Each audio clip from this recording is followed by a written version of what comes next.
Hello, everybody. It is Matt, and it is Sinful Sunday, and I am back at you with yet another review. Before I roll on to any of that, I want to wish each and every one of you a great morning, evening, dawn, day, or dusk, all that lovely stuff, because life really is too short as is. Do me a really huge favor and like, share, and subscribe. I know I'm here an awful lot, but I have an awful lot on my plate to review. And one last little tidbit of information, check out the description box. I give you a bigger bite of every single movie of every single day. I give you your brief synopsis, your starring cast, your director, your runtime of the cut I am watching, along with a link for a trailer, a link for where you can watch this bad boy for free. If you decide that you like it enough, I give you a link for where you can even purchase this one from Chivi's film production company. And then also, one last little thing, if you decide you can help support Matt's Movie Mania, and I greatly appreciate any little support that I get through there. Now, with all that out of the way, and let's get on to the film of the day. Wow, what an interesting little film this one is. It came out back in 2019 and is none other than Derek Braasch's Guardian Angel. What an interesting movie. What a sad tearjerker of a movie. Wow is all I can say. This is definitely very different than what I normally would review. But I am very, very thankful that I am reviewing it because it is done so well. Derek is a very accomplished director, and I've seen a few of his shorts now, and I really enjoy everything that I've seen from him, from what he did to Doomsday Prophecies, or Doomsday Stories, excuse me, to Isolate on Your Christmas, to Mutilation Massacre, and now Guardian Angel. I will be reviewing like 3 or 4 other films from Chivi's as well. It'll be another one next week, and then a week after that, and so on and so on. But now, what exactly is Guardian Angel about? Well, it came out back in 2019. It runs at about 21 minutes, just under that 22-minute marker with the credits going. It is about a woman, a mother who is very gravely ill, and she is on her deathbed, and she has a day, maybe a week. Nobody knows exactly how long she has left to live. And so the family is gathering everybody together to say their final respects and try to mend any kind of broken relationships in the process. Which you find out in the process that there are, in this family, there are 2 sons and a daughter. The daughter is an estranged daughter. She has lots of problems with the family. She has a very bad drinking problem. She started out with an attitude towards her mother at a very young age.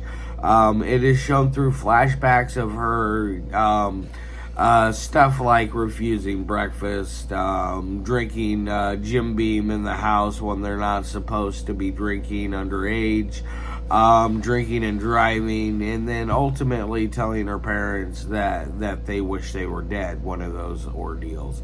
Which ultimately breaks up the happy relationship, and she is forced to leave.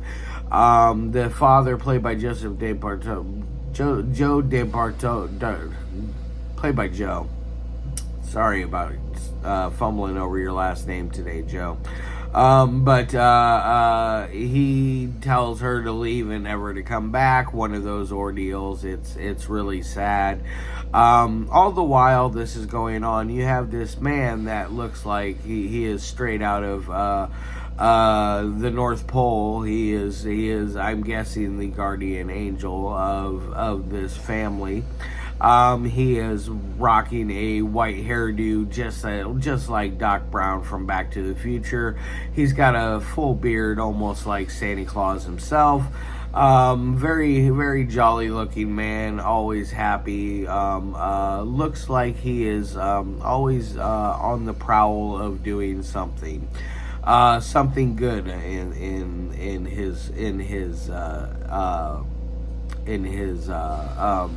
his eyes, which it is always good.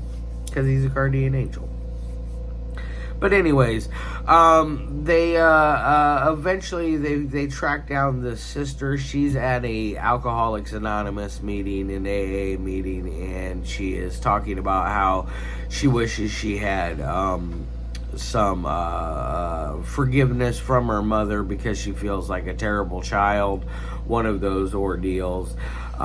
She gets the phone call that the mother is sick. She goes to the hospice where she is at, and things are quickly mended, and except for the one brother is still kind of bitter towards the sister. But they brush it under the rug because of the sake of the mother who is about to pass. All these memories eventually start changing, and she is no longer fighting with her mother. She is no longer drinking underage, no longer drinking and driving, no longer telling her parents that she wishes they were dead. And all of a sudden, a miracle happens, and the mother is back to 100% recovery. And next thing you know, she is given a second lease on life.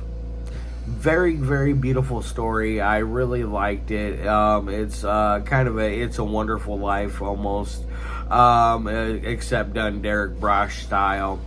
I really enjoyed this, and I hope that you guys check it out. Now, onto my 3 things that I like my films to meet. Derek does a great job with audio. Audio is very crisp, cool, and clean. You never have a moment where you misunderstand a character's dialogue. Everything is very, very, very crisp when it comes to that. I really enjoy that side of it because nothing worse than trying to watch a movie and you have to rewind it just to rehear something a character has said because you couldn't understand their dialogue. So, due to audio issues, usually. So it gets an A+ on that end. Now on to dialogue. Dialogue is always good in a Derek Braasch film from all the stuff that I've seen so far. I feel like he does a very interesting job at writing interesting dialogue for characters to say. I feel like it is fresh, hip dialogue that people would still talk like. Granted, this is a 5-year-old film now. I feel like people still would talk in this fashion. Oh, excuse me. But would still talk in this fashion and act in this way. So I'm going to give it a A+ on that end as well. On to editing. Editing is very clean as well. There is no weird jump cuts that make no sense. There's no like wonky continuity errors due to editing. The flashback scenes are done very, very well through the editing. I feel like they're cut in at the right times, and it almost feels like it's a flawless little film, in my opinion. This is definitely the best thing I've seen out of Derek's repertoire so far, and I can't wait to check out other things that he's sent my way for me to review. Now onto my final, and it's going to get a plus on the editing, just to let you know. And on to my final score of 1 through 5, I'm going to give this thing a 4.5 out of 5. It is almost that 5.0. It is done so well, so masterfully, that it doesn't feel like you're watching a low budget short movie. It feels like you're watching something that is very crisp and it's very polished. And it has a very nice feel to it. It's very, I mean, granted it is a very sad subject, but it definitely is done in a very good and wholesome almost manner. This could play on television. That's how well it's made, in my opinion.